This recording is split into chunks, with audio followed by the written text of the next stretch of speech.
Hi everybody, welcome back. Today we're going to talk about what it means to have anxiety and where sometimes it can come from. Specifically, what does it mean when there's a biological component to anxiety? Sometimes there's a hereditary link. You know, like things just kind of run in families, like I have brown eyes and brown hair, and my husband has blue eyes, and we can trace that back to different people in our families. Well, anxiety is the same way, including depression, not just anxiety, but depression as well. These have a hereditary link, and we can see that running in our families. We could also see how our families deal with it or don't deal with it, how they manage it or how they hide it, how they deny it or how they're aware of it and when it shows up and what they need to do. So being aware of that, that's a biological link.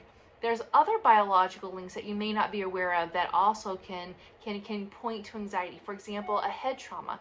Specifically a head trauma, if you played a lot of football and you had a lot of concussions, it could be that anxiety is coming from that place. It could also be, if you're riding your bike and you got knocked off and you just gently hit your head at some point. It could also be something minor that could be a cause of that.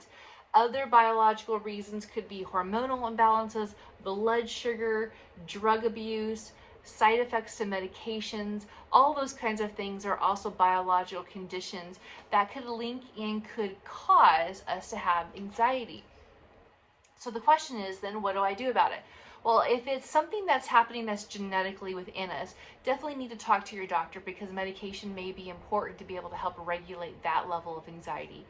Other things you can do is look at, say, if I've had a lot of concussions, what do I need to do to be able to heal from those concussions?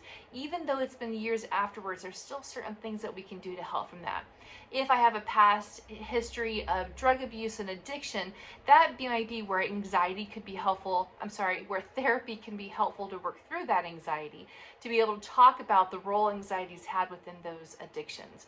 So just a few things for you to think about this weekend. I hope you have a great weekend, and next week we're going to talk about another component that can relate to anxiety. Have a great weekend.